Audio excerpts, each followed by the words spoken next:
Tape 11.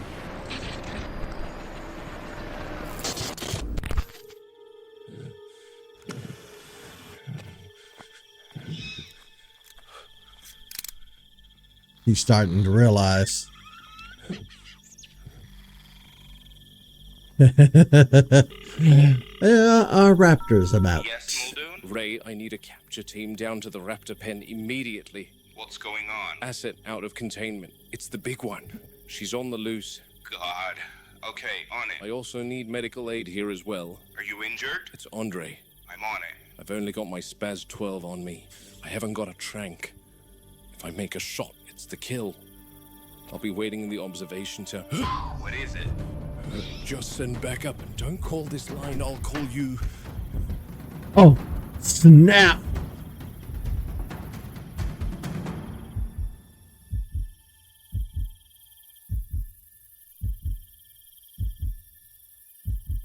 You take the shot, you face a lawsuit.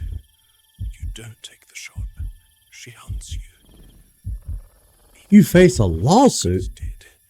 Hammond will bury me, whatever I do. Yeah, Hammond is kind of an asshole in the novels.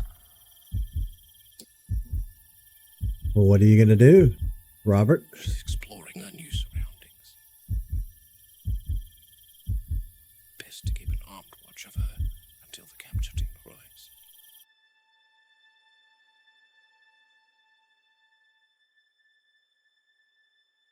They left the loading crate there. Dead battery? Christ, they better not be far. Commenter on my last video said this is where the series really starts to pick up the horror element and get good. So let's...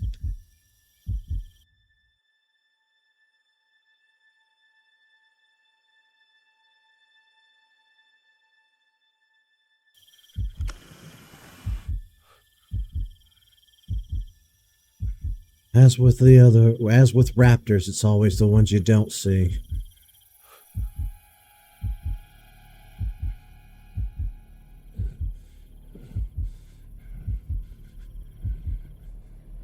I think she knows you're there.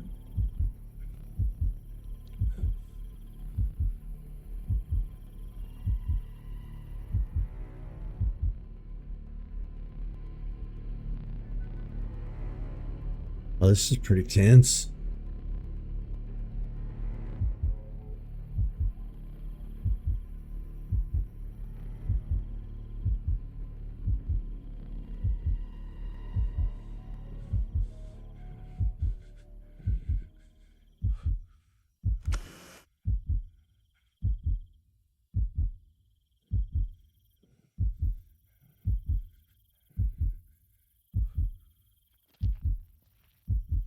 Come on, what's taking so long?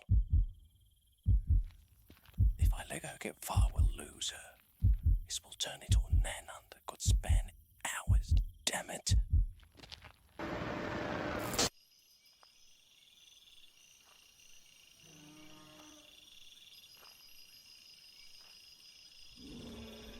I kind of always felt like these logs fell during the storm. But I guess they were there the whole time, according to this.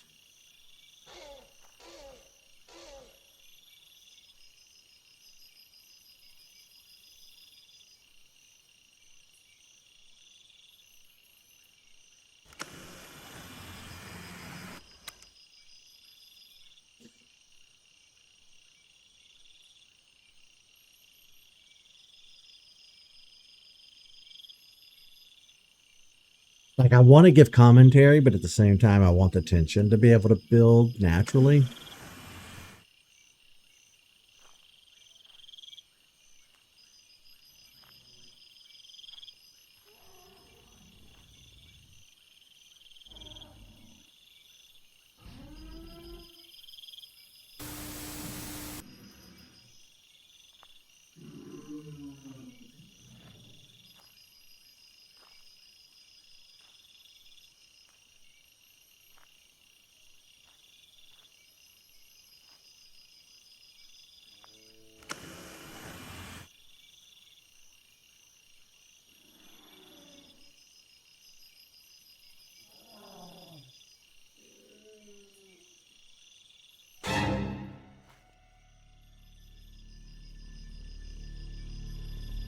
Problem-solving intelligence.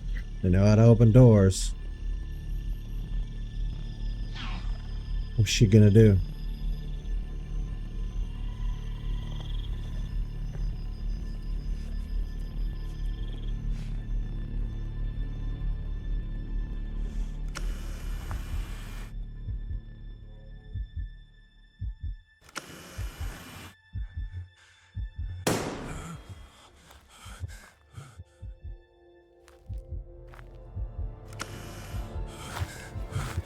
Robbie.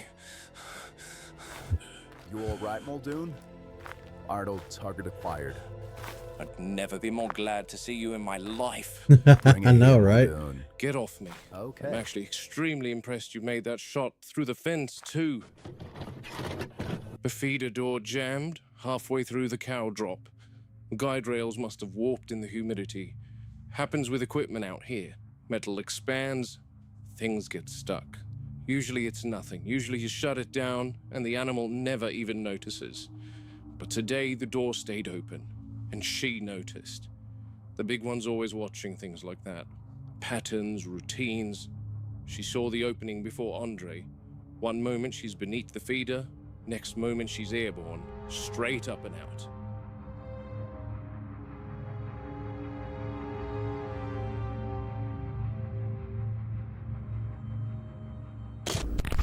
Andre suffered a concussion, but he's okay. And the big one has joined her comrades in their enclosure. Working fine now, Muldoon. Give it a few goes, Robbie.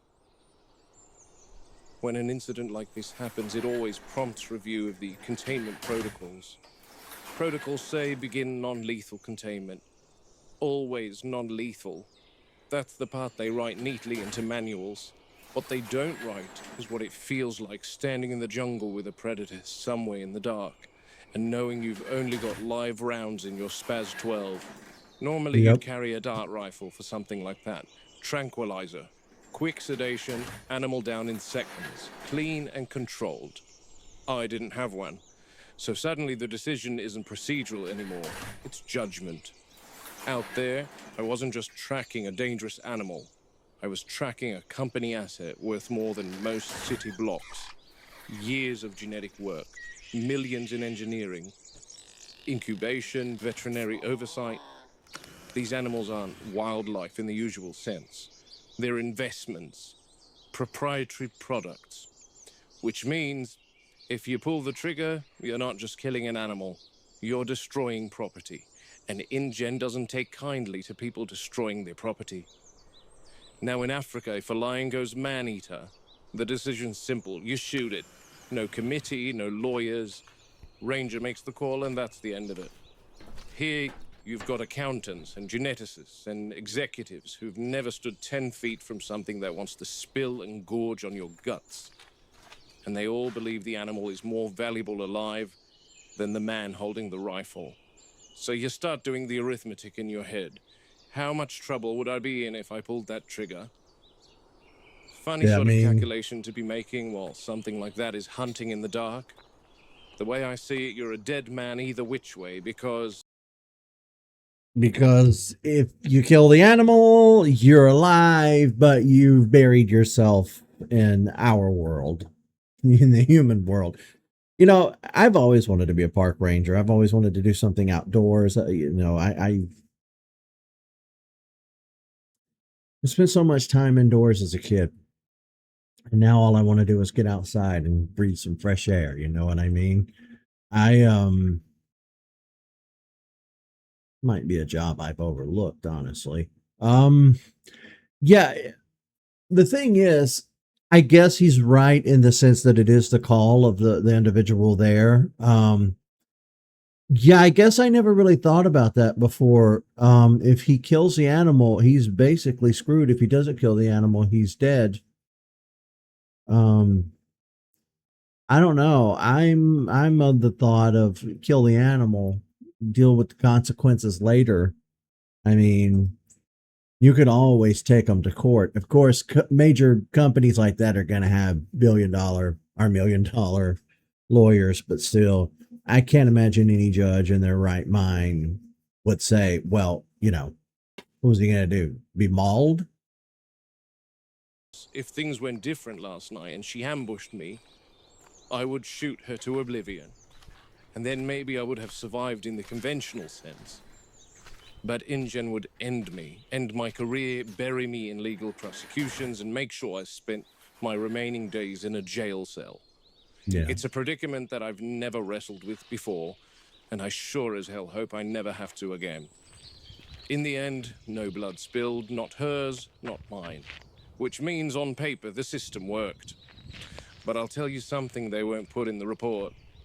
The big one didn't escape because the steel failed. She escaped because she understood the opportunity before we did.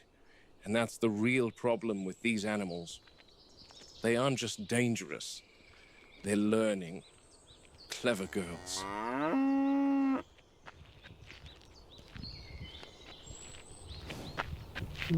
I feel bad for this cow. Bet you're happy, Bessie. It's Mildred. You can't name them all Mildred, Robbie. They're the Robbie. archetypal ceratopsian. The one every 3-year-old can name before they can spell it. 3 horns, shield frill, beaked mouth.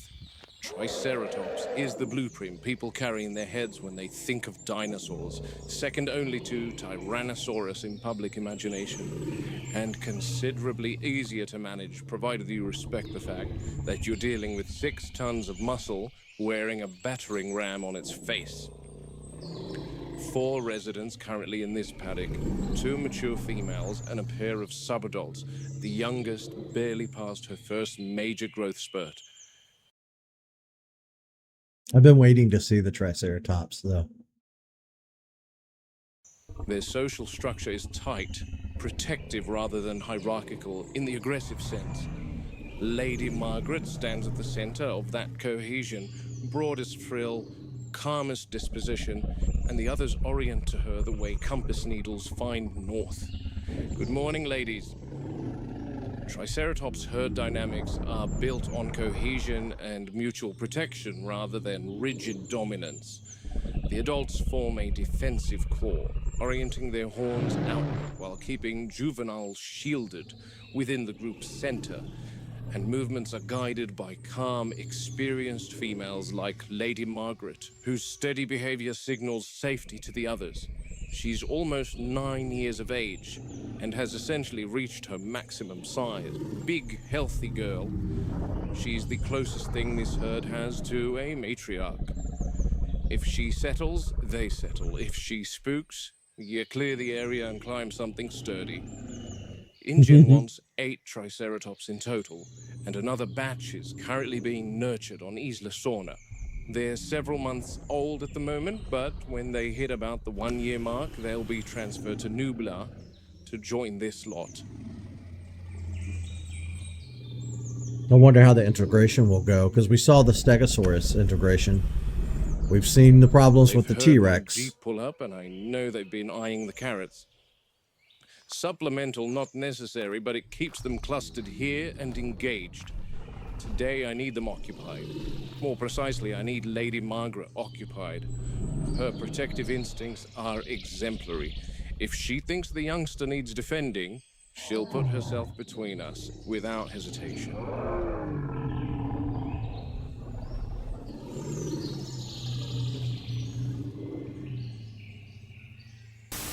Easy, girls. There you are.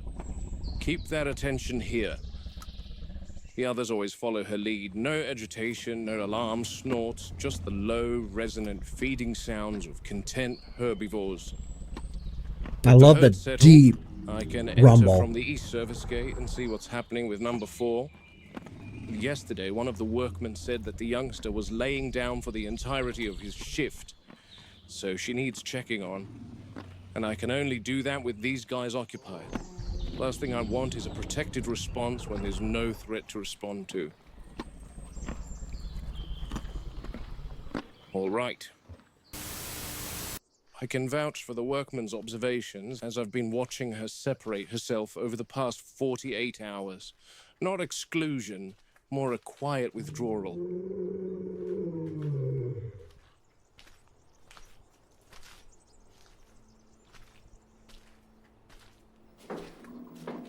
Here she is.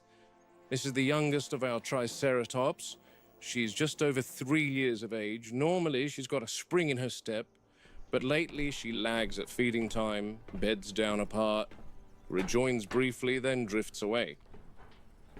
Animals isolate for a handful of reasons: injury, illness, parasitic load, digestive distress, or the simple need to rest without the constant contact of herd movement.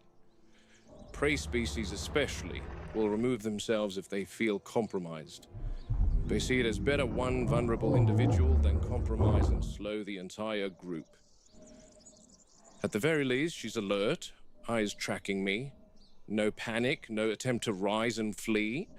That suggests she doesn't perceive immediate danger, and that whatever's wrong hasn't robbed her of her situational awareness, which is always a good sign. Yeah. No visible trauma, limbs aligned properly, no swelling at the joints, no abrasions along the flank, respiration steady. I'm watching for asymmetry in the rib cage, none that I can see. If there's pain, it's internal. There is, however, something present that I can't document using my lapel cam, and that there is a foul odor here. Faint at first, then unmistakable, a sour smell. Wrong for a hindgut fermenter on a controlled diet. I'll be checking the droppings nearby.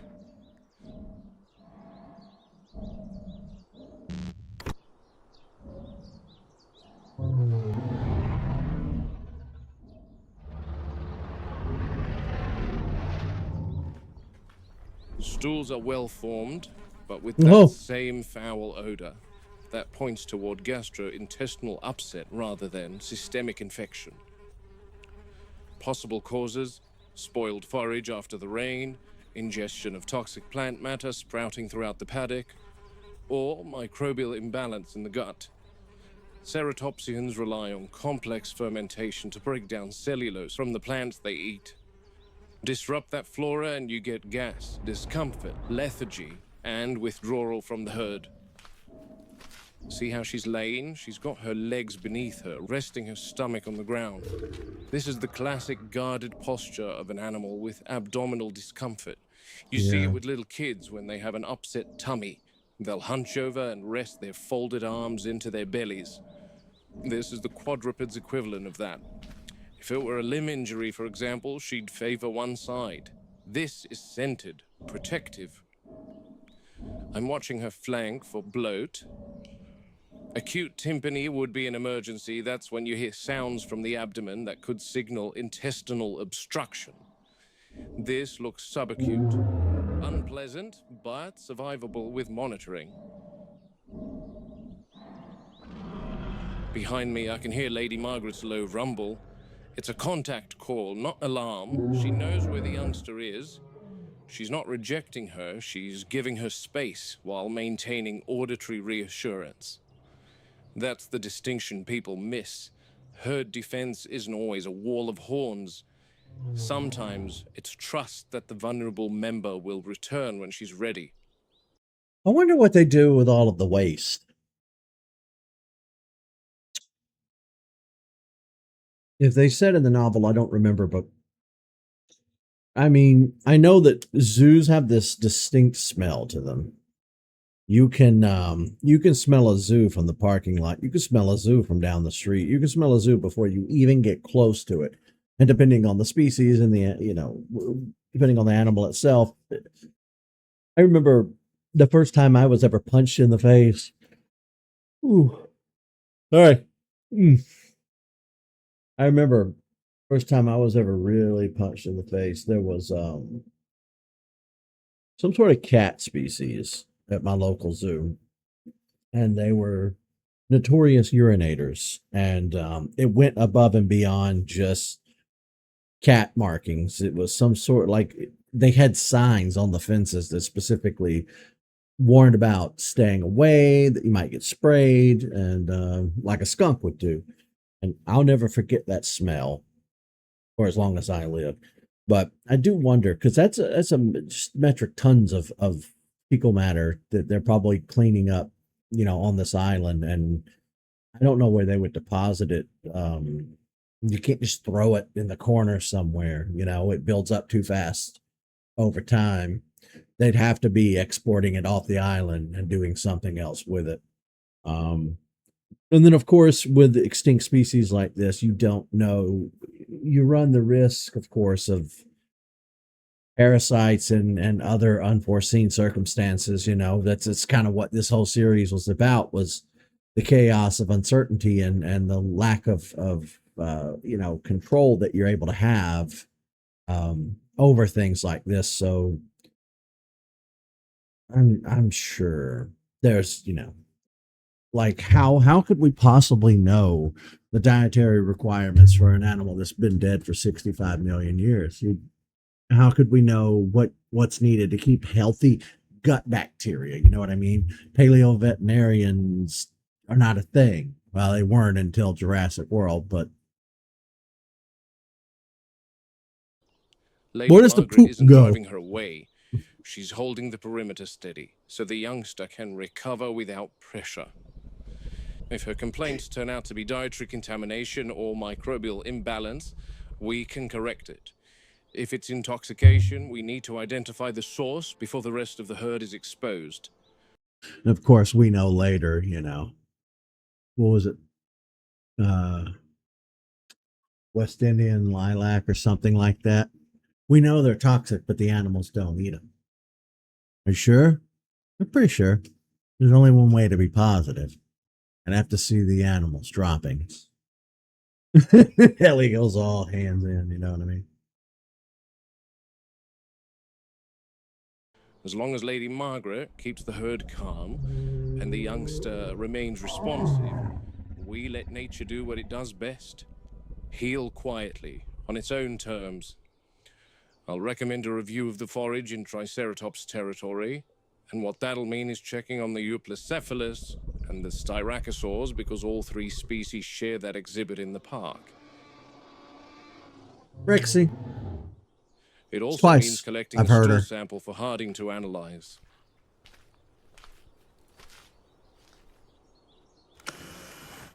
And that is one big pile of shit. She escaped, lingered around the pen till nightfall, and then she headed to this maintenance shed.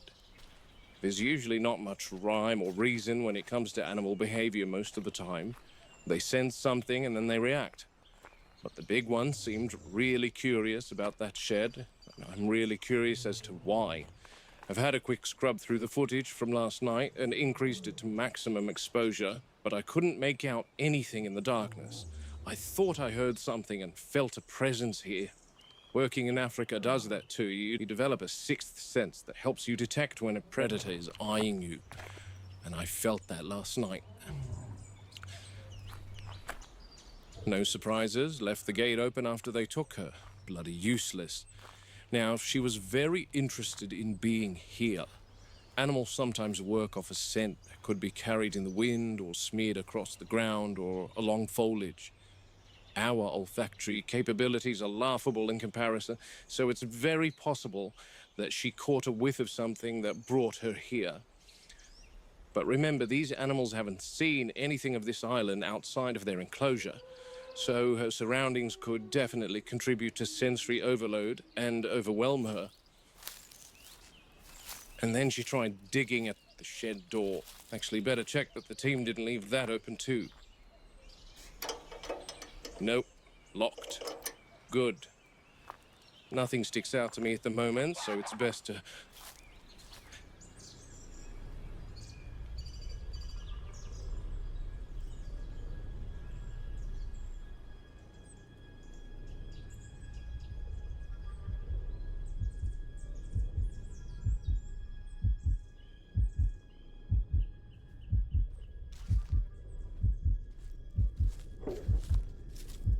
Is that coming from...